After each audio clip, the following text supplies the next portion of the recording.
जय श्री राम। अयोध्या राम मंदिर की प्राण प्रतिष्ठा जैसे जैसे नजदीक आ रही है, अयोध्या में रोज रोज अनेक रहस्यमयी घटनाएं हो रही हैं। जैसे कुछ दिन पहले विलुप्त होने की कगार पर आ गए गिद्ध अचानक से अयोध्या में पहुंच गए।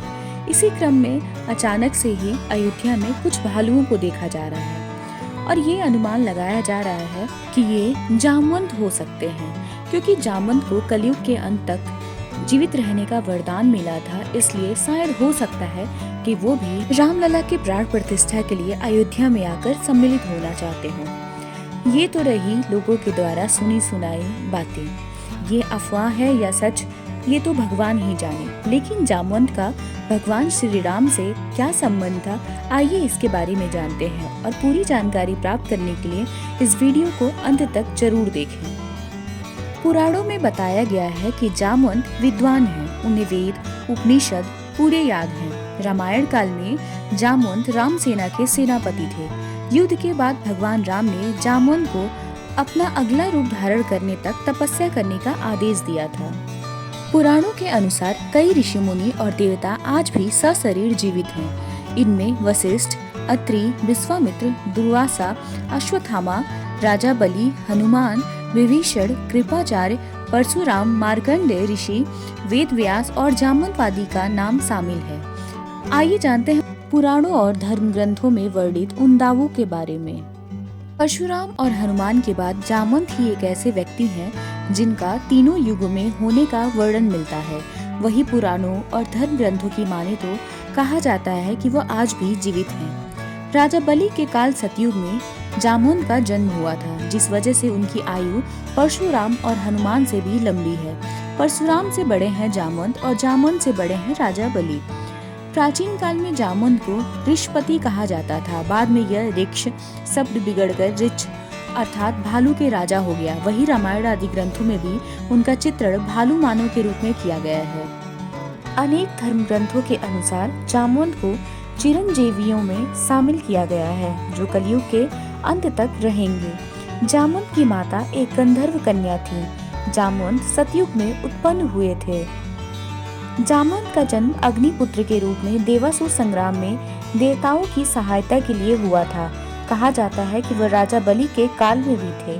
वामन अवतार के समय जामवंत अपनी युवा अवस्था में थे। वहीं एक दूसरी मान्यता के मुताबिक भगवान ब्रह्मा ने 2 पैरों पर चल सकने वाला और संवाद करने वाला एक ऋक्ष मानव बनाया था। भगवान राम के काल त्रेता युग में जामवंत बूढ़े हो गए थे, इसलिए जामवंत ने हनुमान जी से समुद्र लांघने की विनती की थी। वाल्मीकि रामायण के युद्ध कांड में जामवंत का नाम भी उल्लेखनीय है। इसमें वर्णन किया गया है कि रामायण काल में जामवंत का एक विशेष काम हनुमान जी को उनका बल याद दिलाना था। कहा जाता है कि जामवंत और कुंभकर्ण के आकार प्रकार में कुछ ही अंतर था। जामवंत को अनुभवी और ज्ञानी माना जाता था। उन्होंने ही हनुमान को हिमालय में प्राप्त होने वाली दुर्लभ औषधियों के बारे में बताया था, जिसमें से एक संजीवनी थी। राम और रावण के युद्ध में जामवंत राम सेना के सेनापति थे। कहा जाता है कि युद्ध समाप्ति के बाद जामवंत में अहंकार आ गया था, जिस पर भगवान श्री राम ने जामवंत को अपना अगला रूप धारण करने तक तपस्या करने का आदेश दिया था। पौराणिक मान्यताओं के मुताबिक द्वापर युग में जामवंत ने कोहिनूर हीरे को धारण किया। इस हीरे को तब समयंतक मणि कहा जाता था। इस मणि के लिए श्री कृष्ण को जामवंत से युद्ध करना पड़ा था। कथाओं के अनुसार यह मणि भगवान सूर्य ने श्री कृष्ण की पत्नी सत्यभामा के पिता सत्राजित को दी, जिसे सत्राजित ने अपने देवघर में रखा था। वहाँ से उनका भाई मणि पहनकर आखेट के लिए चला गया। जंगल में आखेट के दौरान उसे और उसके घोड़े की मौत हो गई। जामवंत ने वहां से मणि ले ली और अपनी गुफा में चले गए। जामवंत ने उक्त मणि अपने पुत्र को खिलौने के रूप में दे दी। वहीं सत्राजित ने श्री कृष्ण पर मणि चोरी होने का आरोप लगा दिया। तब श्री कृष्ण को जामवंत से मणि लेने के लिए युद्ध करना पड़ा। खुद को युद्ध में हारता देख जब जामवंत ने भगवान श्री राम को पुकारा और श्री कृष्ण को अपने राम स्वरूप में आना पड़ा, जिसके बाद जामवंत ने आत्मसमर्पण कर दिया और मणि भी दे दी और श्री कृष्ण से निवेदन किया कि उनकी पुत्री जामवंती से विवाह करें। कहा जाता है कि जामवंत ने मध्य प्रदेश के रतलाम जिले में जामथूम नामक नगरी बसाई थी। शोध के दौरान यहाँ एक गुफा मिली है जो जामवंत का निवास स्थान माना जाता है। उत्तर प्रदेश के बरेली के पास जामगढ़ में भी एक प्राचीन गुफा मिली है। कहा जाता है कि यहाँ जामवंत हजारों वर्ष तक रहे थे। विंध्याचल की पहाड़ी पर पुरा काल से ही गणेश जामवंत की प्रतिमा स्थापित है, जिनके बारे में मान्यता है कि जामवंत द्वारा स्थापित यह प्रतिमा प्रतिवर्ष एक तिल के बराबर बढ़ती जा रही है। खो को माना जाता है जामवंत की तपोस्थली।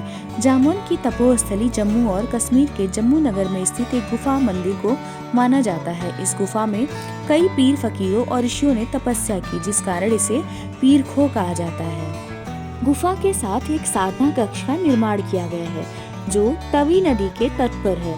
यह मंदिर भगवान शिव को समर्पित है। इस तरह से भगवान श्री राम से जामवंत का संबंध है।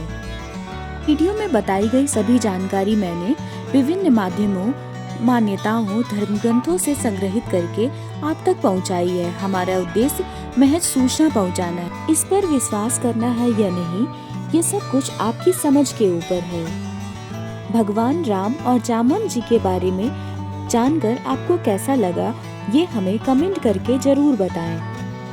अगर ये वीडियो आपको पसंद आई हो तो इस वीडियो को लाइक कीजिए और अपने अपनों तक इस वीडियो को शेयर कीजिए और हमारे चैनल को सब्सक्राइब करना मत भूलिएगा, ताकि आगे आने वाली हर वीडियो आपको आसानी से मिलती रहे। तब तक के लिए मिलते हैं किसी अन्य वीडियो में किसी अन्य रोचक तथ्य और सच्ची घटना के साथ। तब तक के लिए अपना ख्याल रखिएगा और अपने अपनों का ख्याल रखिएगा। प्रभु श्री राम की असीम कृपा आप सभी पर बनी रहे।